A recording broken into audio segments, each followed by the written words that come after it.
Happy Tuesday to everybody, and I hope that you're doing well. I'm super excited because for two reasons. One, because we're going to talk to Kevin from OpenAI today, and two, because we're having a Goose Boston meetup. This is like our first Goose meetup and the first meetup that I ever hosted. I guess I've technically hosted meetups before, but not on this scale. So I'm pretty excited about that. If you're in the Boston area, hit me up and I'll invite you or I'll send you the link to join.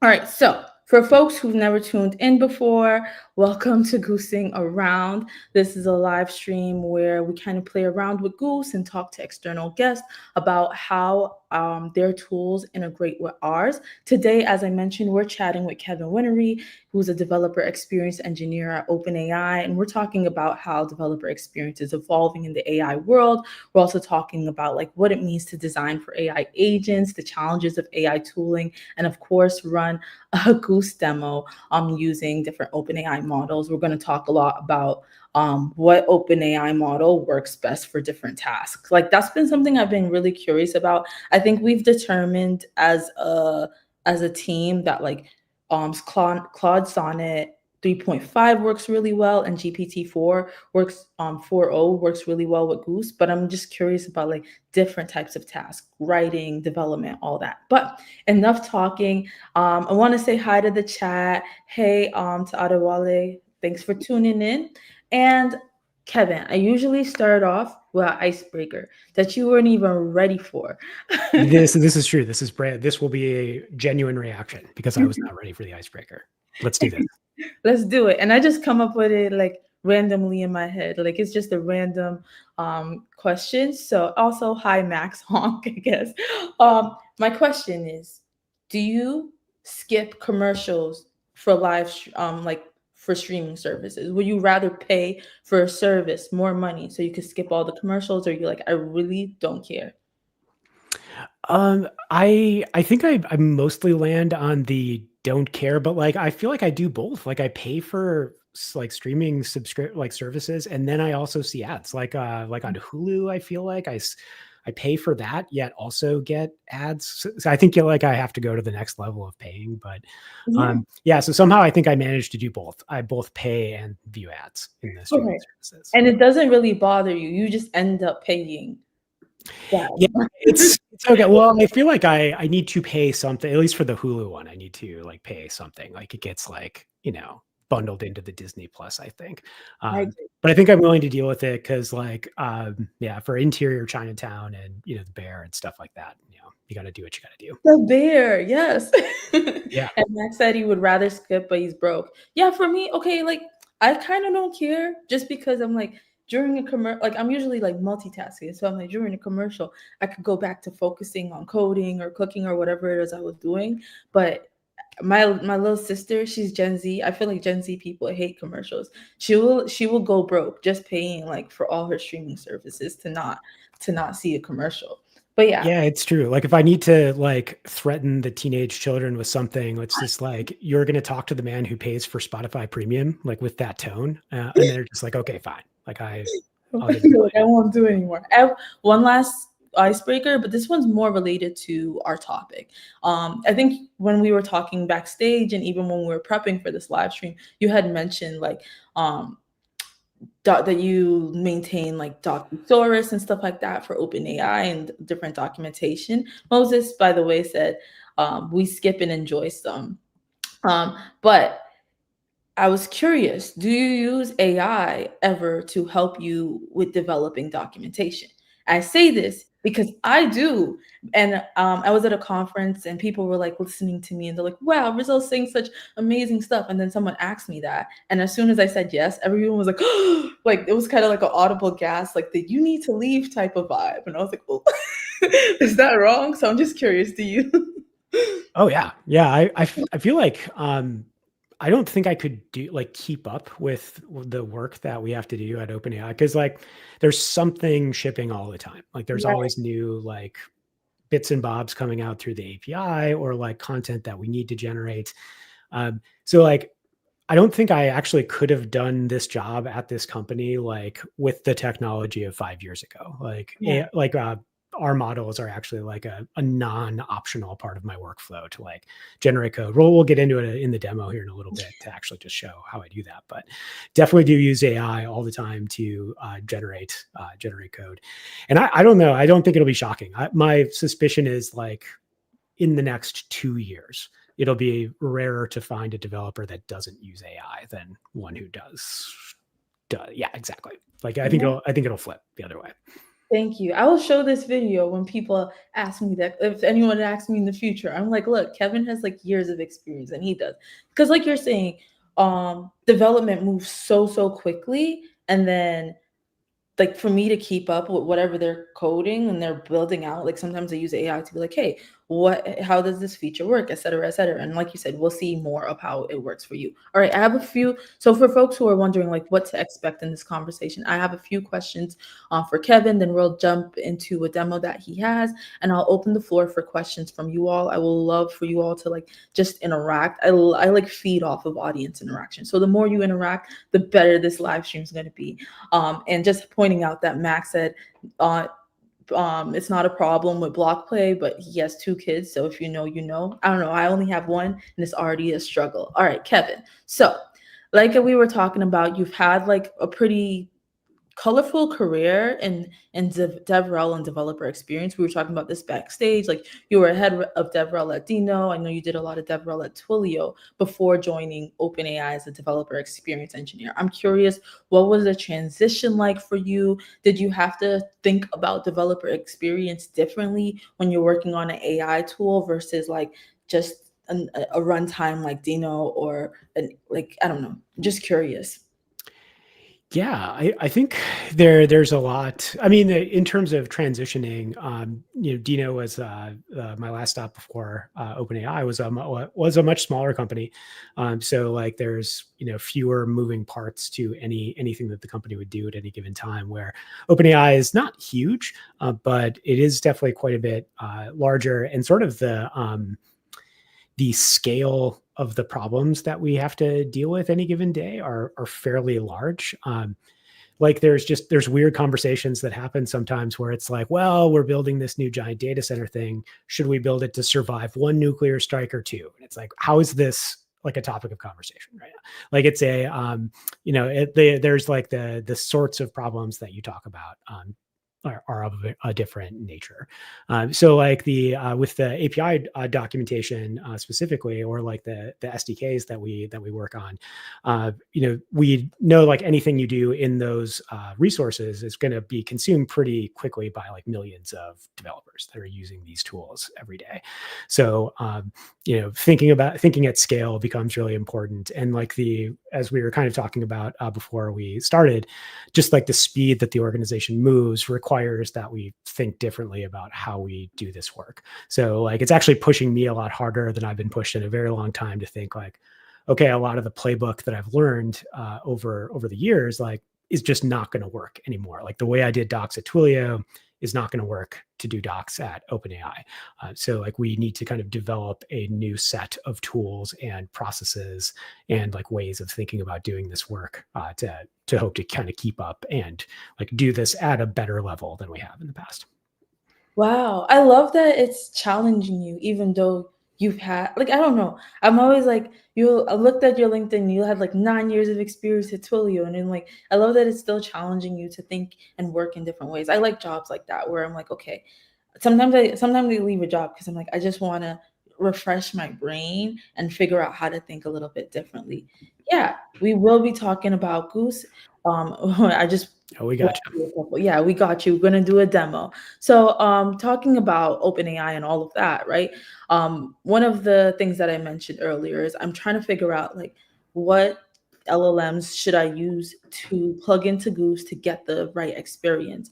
But I don't really know. I know OpenAI has posted stuff about this, but I haven't done enough research to understand like why there's so many different models and families of it. Like, what's the strategy? Which tools excel at what? And why are there like minis? Yeah. So we actually don't love that there's all these models either necessarily. Like we know that it kind of introduces some complexity to have like all these different models with all these different sort of sets of capabilities associated with them.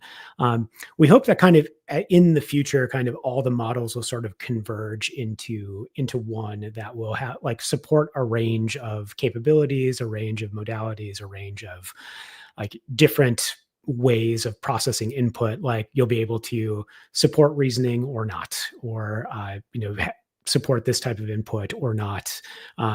So we imagine that there's going to be some convergence in that in the future, but in the here and now, so the kind of major model families we have are either like we have this set of reasoning models, or we have like our GPT models, and there's kind of some differences in how they were trained. But as a practical matter, the GPT models tend to be a little bit faster, a little bit lower latency, and pretty good at performing tasks that you can describe in some level of detail. So if you can say, I want you to specifically do this under these conditions, the GPT models tend to do a really good job of that and are reasonably cost efficient for those types of tasks. But our reasoning models like O1 or O3 Mini, they actually, so a reasoning model, what it will do is like before it actually renders a response to a prompt, it'll generate reasoning tokens, which is like an internal chain of thought, which is pretty wild to see. Like if you have kind of seen these reasoning tokens be generated, it actually mirrors a lot of like what your brain does. Like when you're processing a question and understanding what to do, it's like, well, they probably mean this. They're asking the question with this context. Probably this is what they want out of a response.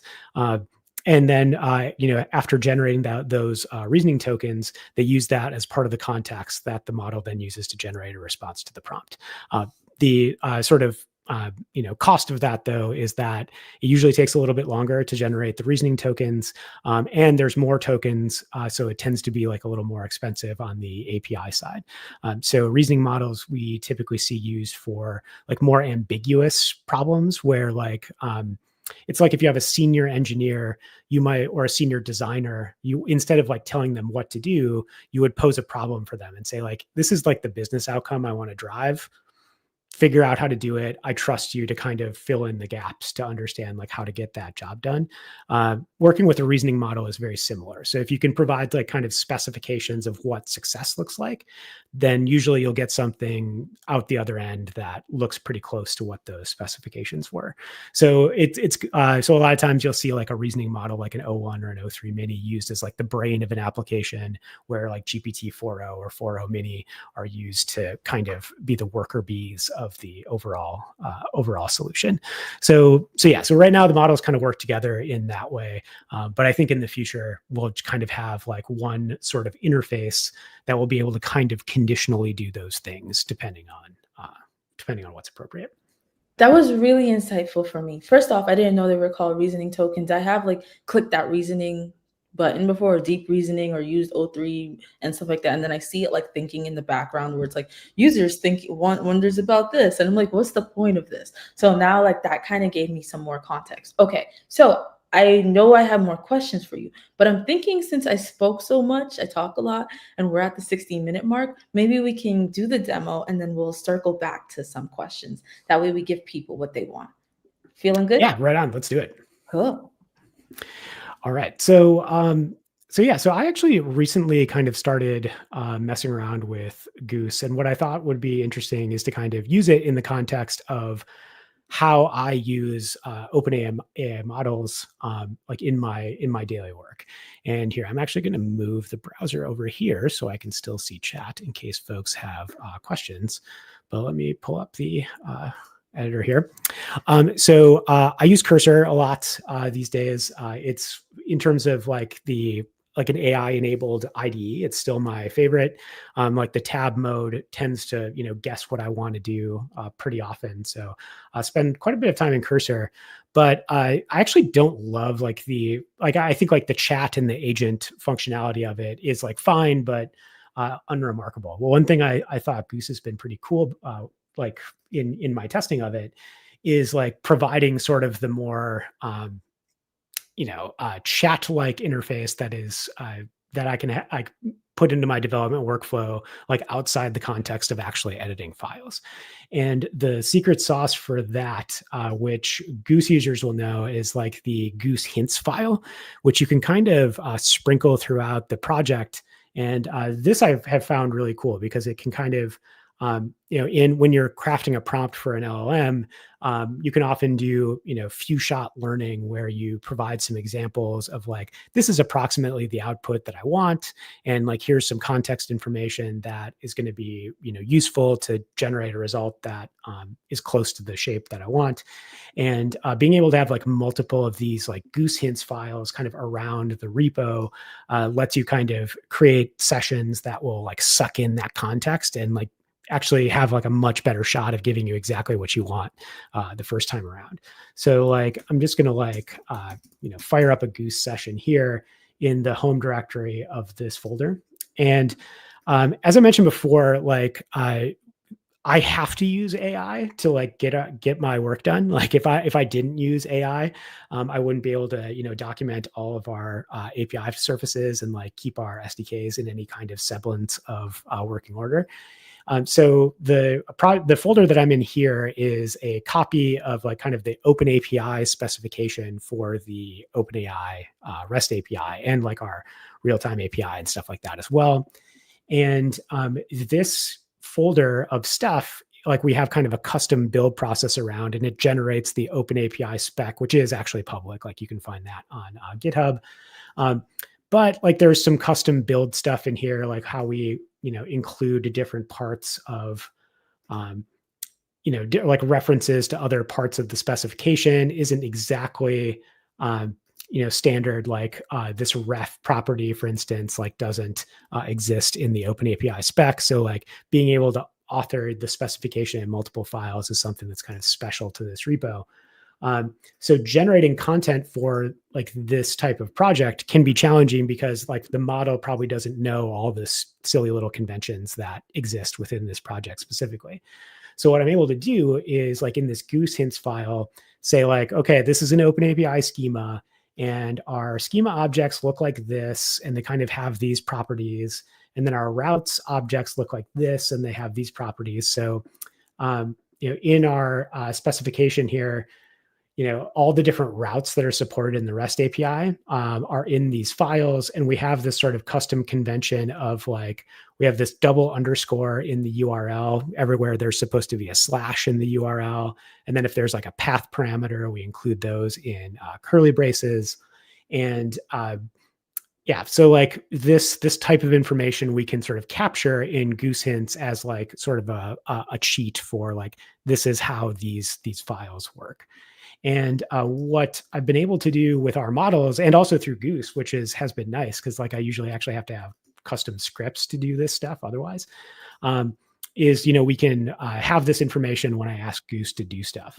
So like in the prompt, I can say like, hey, we just released a new endpoint for, V1 responses. Oh, by the way, the responses API is just launched last week. It's kind of a nice simplified interface like chat completions, sort of the successor for chat completions. So definitely check it out if you haven't already. But I can say we, release this for, response ID / I don't know, like image inputs, say. So like, this is not a URL that exists, but imagine that there was a URL where I wanted to get all the image inputs that were used to like create a specific response. So can you generate an endpoint definition for me? And so I'll kind of send that off to Goose, and I have like OpenAI and O3 Mini selected as my model here. And for this type of work, I typically do reach for O3 Mini first because this is a little like loosely specified, and I benefit from having like a little bit of extra intelligence to understand what I mean in addition to like what I say. So it looks like we had a decent first attempt here. Actually, it generated like a post request which is fine, but it's not actually what I wanted. I probably like I wanted to actually do a get, but like what it's guessed here is actually pretty smart, and it's starting to do the types of things that I would have to otherwise do manually. So it's got like the path parameters, and then it's also specified, this, schema for like inputs to this endpoint in YAML, mostly conforming to the, to the format I want. One thing it actually did do, because I provided that example in the,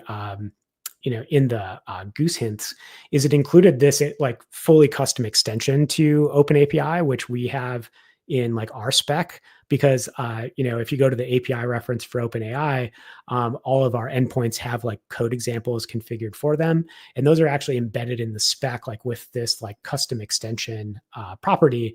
And because I provided an example, it has actually correctly created like what is probably close to like the sort of code that I would need to include.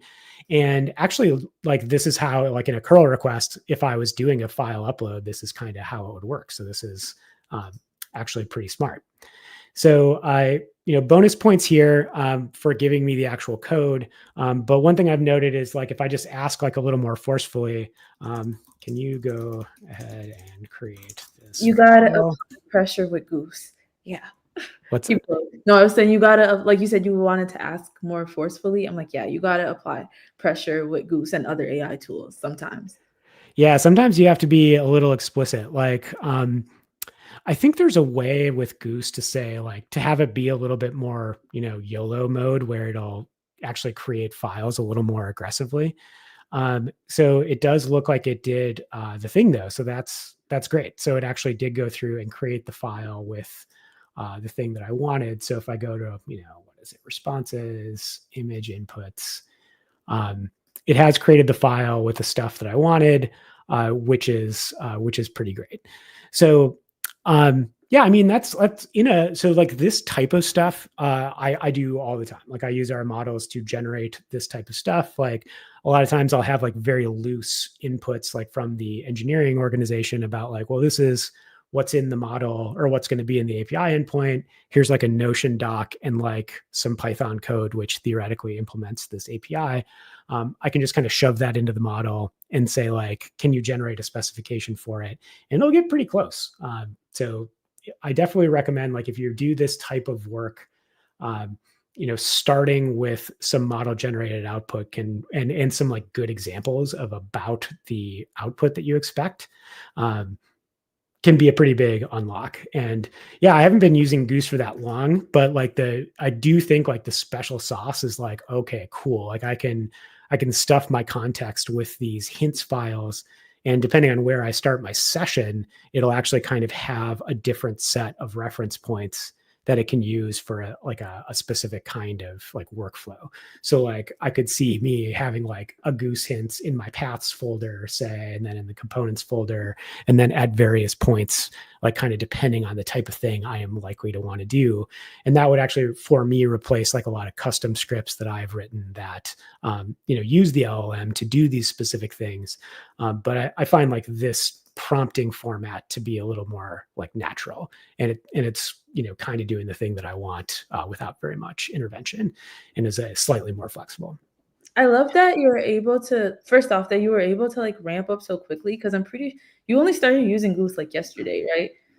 Or yeah, like it's been in the last couple of days, like when I knew we were gonna hang out. So I have over like the last, let's call it, week or so, like started to tinker around with it. But yeah, like I think it slots in an interesting spot between like a Claude code or like maybe the cursor agent sort of interface. But yeah, I think like the CLI as a form factor makes a lot of sense. Like I said, I do really love what's happening with the Goose hints. Yeah, no, I'm a fan, and was able to, like, with not being an expert, like get up to speed pretty quickly. And the fact that the prompt is a bird, like I appreciate the little detail. Wait a minute. Why didn't I notice that? Oh no. It's a goose. I'm pretty sure it's a goose. But Like you would that's probably be pretty like nice. ringing your bell. I was like, why do they got a random zero in parentheses? It's a goose, it's a bird. Oh my god, that's so cute. Yeah. I had no clue. I did not notice that. We had a couple of comments. They're just on the fact that you were using goose with cursor. Um, but I've done that before, and I think that's the beauty of some of these AI tools where you can kind of combine them. I don't see why I need to Mhm. limit myself to one. I combine them for whatever I think their strength might be. I'm happy, like y'all, if you have any questions or thoughts or things you want to ask Kevin as well. But I have things as well to mention. First off, it was cool to see your workflow because that's something you would do in like your day to day, right? Even though Goose did instead of putting a post, I mean, did a post. Like I think there's either other ways to get around that too, where you can put it into like approve mode. Yeah. I fully did not specify that too. Like I just said, like, we have a new endpoint, and it It made a very reasonable guess. So Yeah, it did its best. One of the questions I had for you was like, as AI. So I've been reading about like some people coming up with blog posts, like Matt Billman from Netlify, and he's talking about like agent experience. So I know you've been really focused more on developer experience in your career journey, and I'm curious if like as AI tools become more agentic, where agents themselves are interacting with software instead of humans. How if you have you started thinking about agent experience instead, or is that something where you're like that's not really a factor for me? yeah, I mean, sort of starting in the smaller world of like my specific role is to enable people to adopt like the OpenAI API, and and do whatever is required to like make that happen in a useful way. So I think like what is changing, and like, and this is again why like kind of the playbooks of the past are in some respects like not all that useful, is like a lot of code is going to be written by not humans. Like a lot of like learning is going to be done by machines instead of by people sitting down, looking at a screen, reading documentation, like trying to figure out how your thing works. So for us, I think like we're starting to figure out better ways to like enable AI tools to consume the content that we produce. Like definitely we need to have some like human readable content that's still reasonable, but it's a big job to do this properly. Like, and we still haven't cracked this code even for like making sure ChatGPT say like always generates like good OpenAI like code snippets. There's like stuff around like how do we do that properly, but there's some emerging standards that might be end up being useful. Like there's the LLMs.txt sort of convention where you can provide plain text versions of documentation that are easy to load into LLMs as context. There's like Goose of course supports MCP as like a way of getting new types of tools and content like into models, and that's a thing we're looking at as well about are there ways that we can support those types of things. So I think I think the place where I am starting on a developer experience side is like we have content today that's pretty human centric. We need to get it to a place where it's very, very easy for machines to consume it. Because again, I think like a lot of integration code isn't going to be written by humans like in the next like 6 to 18 months. Ooh, interesting prediction. But yeah, I'm really curious. I'm like so curious to see what the future will look like when of how we're going to start structuring input for agents and AI so that it'll be able to um give us like more refined results. I'm just going to answer a couple questions in the chat. Moses says, first time hearing about Goose. Is this a subsidiary of OpenAI or entirely different company? So just to quickly answer, I don't know if Kevin wants to add on. Maybe you missed the beginning. Goose is an open source AI agent. It's local to your machine, and it's a product that came out of Block. We have an open source like initiative, and that's one of our tools that came out of it. And we integrate with a lot of different tools. So we integrate with like Claude and like Anthropic, OpenAI's LLMs and stuff like that. You can basically bring the LLMs that you prefer to work with. And so we're just trying out and exploring what does Goose look like, or how do we work with Goose and OpenAI's tooling. And then Max had a question for you. Kevin, are there workflows where you would use Goose over other tools now that you played with it? I love that question. Yeah, for sure. So I think for my flow, like what I've been doing has almost been entirely based in Cursor. Like for a lot of like my day-to-day development stuff, I think like where I could see this tool, where I like this tool already a little better is where in the cases where I'm in chat and I have like sort of a broader like generation request where before, like I kind of mentioned it while I was demoing, but where before I would have like written a script that hit the OpenAI API to do a specific type of generation. I could see instead of doing that, investing in some of these Goose hints files to create like context and examples, and then replacing like basically like the command L in Cursor, like to like the freeform chat. I feel like the Goose experience with these hints files is actually kind of a superior approach to that, because a lot of times that's usually the starting point I want is like, here's some context, here's some examples of the thing I want to do, and then I want to interact with the LLM and kind of goose it until it does the thing that I want it to do. So I could see like this being a really nice place to slot in place of like chat, say.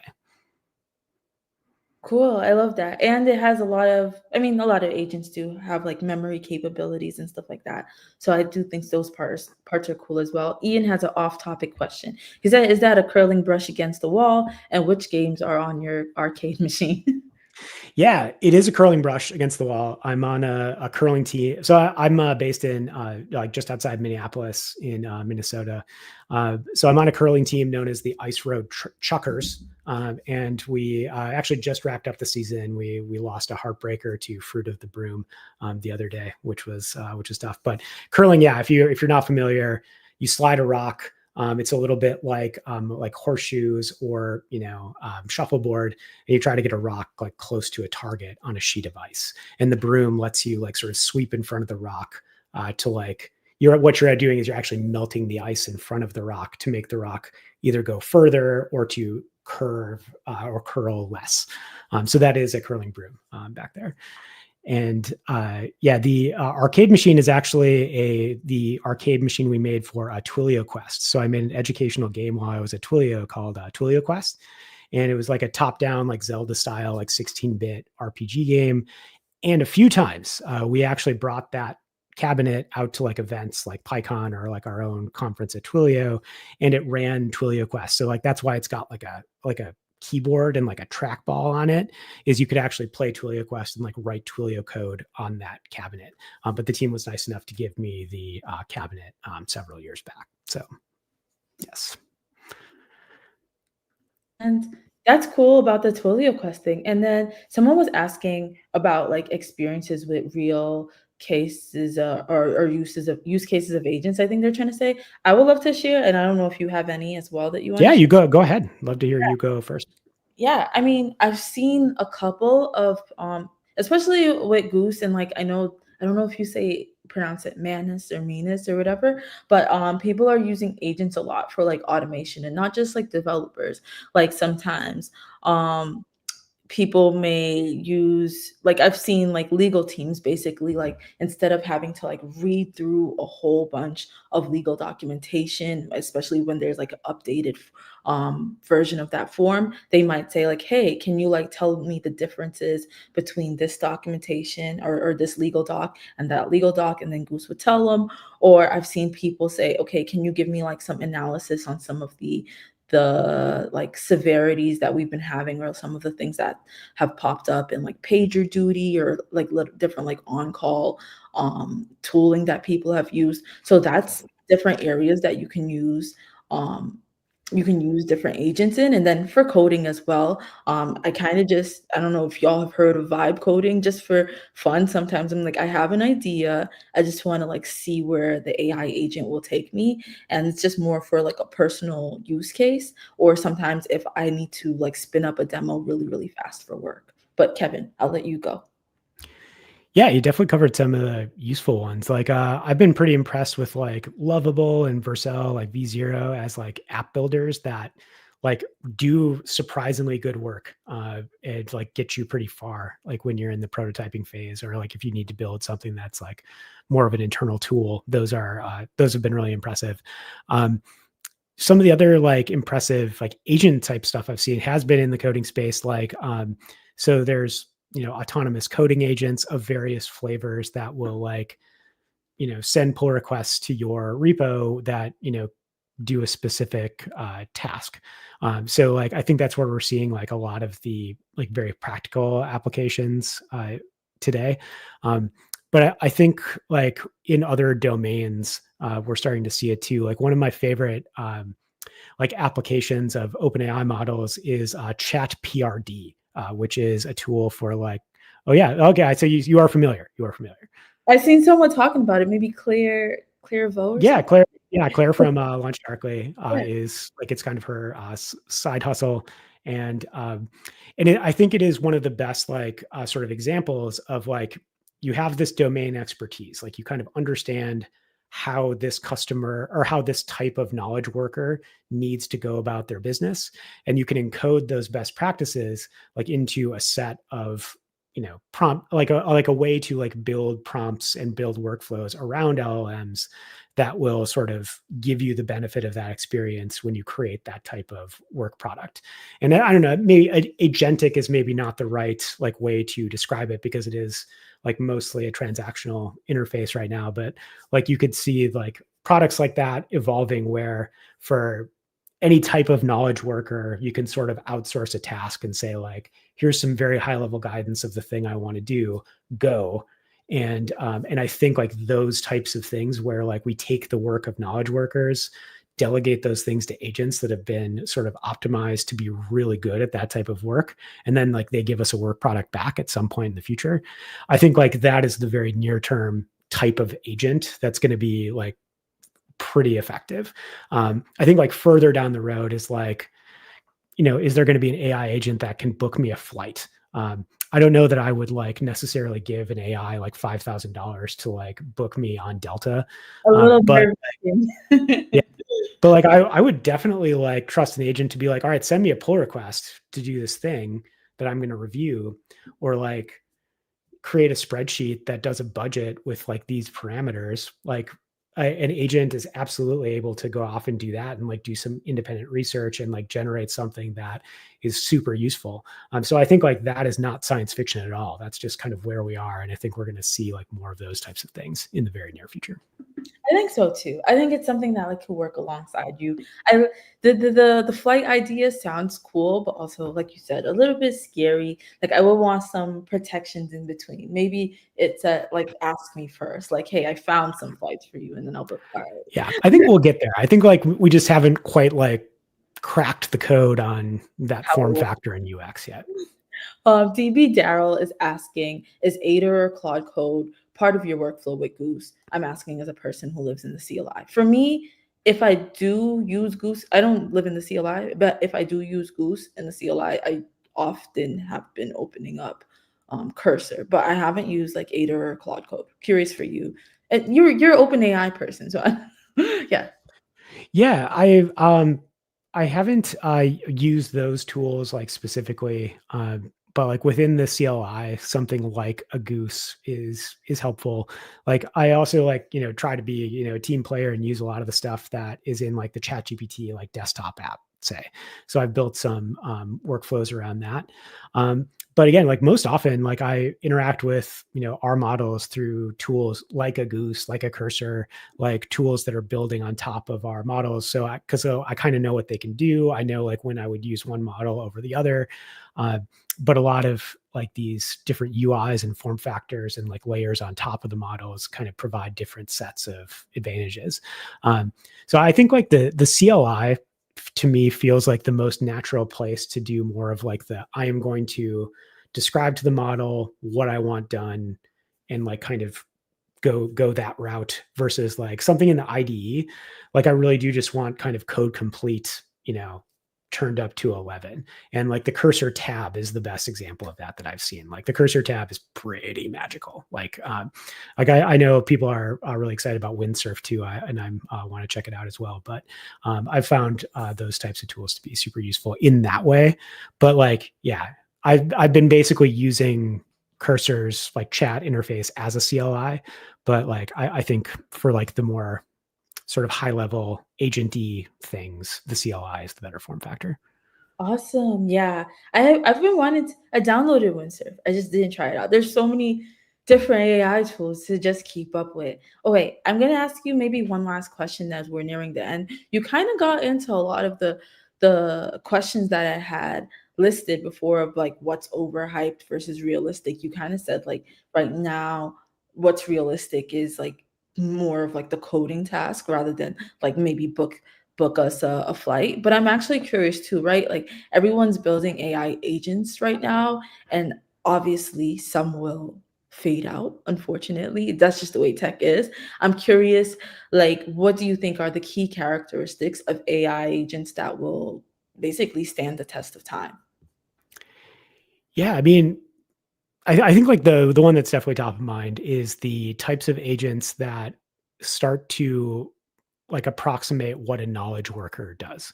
So like whether it's an accountant or a developer or a product leader, I think those types of agents where they can be sort of assigned tasks that are like knowledge work shaped and can pretty independently come back with a work product that is similar to what a human could produce. Like those types of agents I think are going to be like the first wave of like immediately useful agents, and I think we already have them. Like we're already in a place where those agents are already doing work. So yeah, those are the ones I'm bullish on, is like knowledge workers specifically. I think the next phase that I'm pretty excited about is like what happens when agents start interacting with one another directly. Like how can we sort of facilitate work that happens between specialist agents without intervention. And I think that's kind of an unexplored frontier right now, and probably will require a little bit of coordination around like, well, how do these systems talk to each other? How do we discover what they can do? And I don't know that we have all the tools yet to make that real. But if you imagine that like a knowledge worker working as sort of a co-pilot to a human is already a really great use case, like what happens when you create a team of them? Like how much faster can they go? What else can they could produce? To note, someone did create a team of geese or whatever. They like A had flock of geese, perhaps? yeah, a flock Yeah. of geese.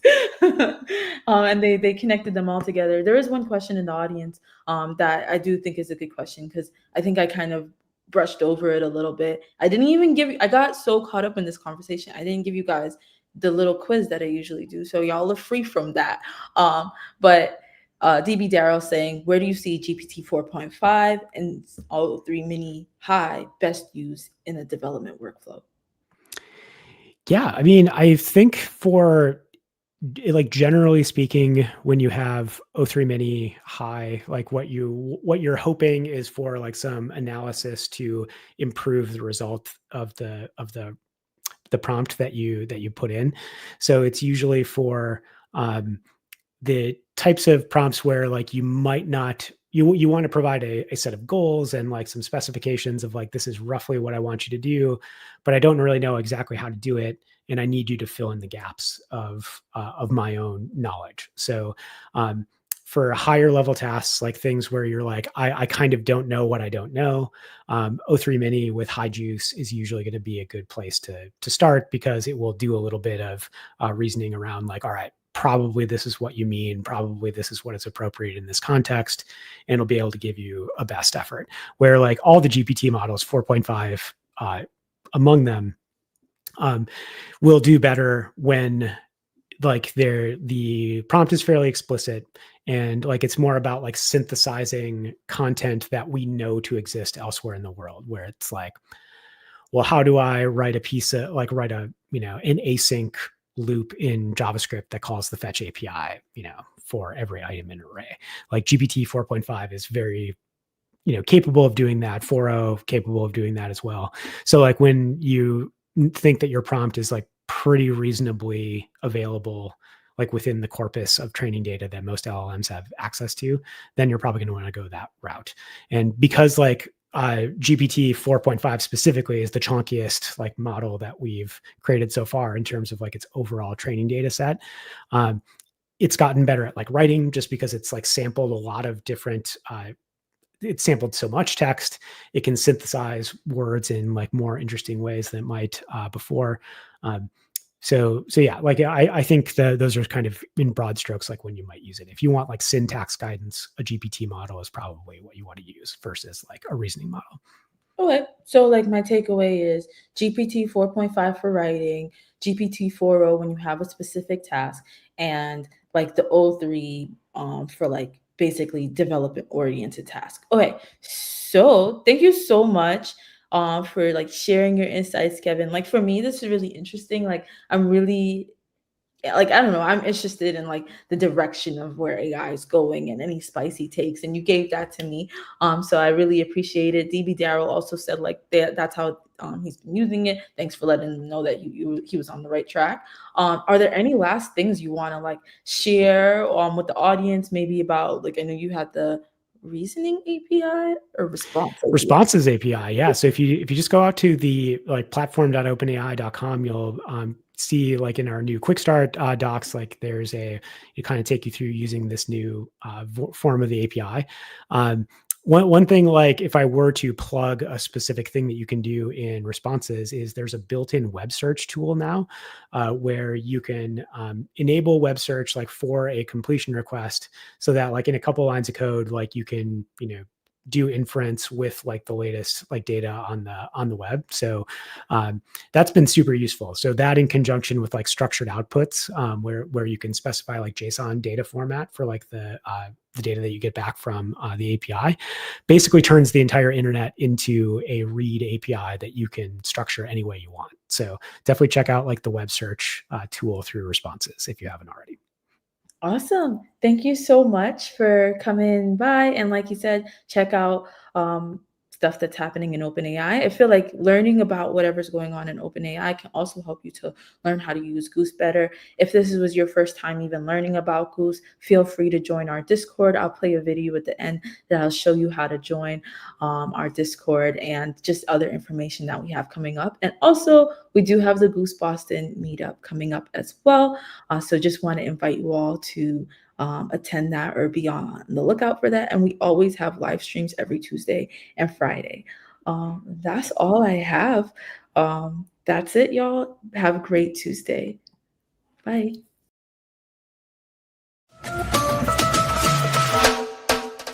Is your website truly accessible?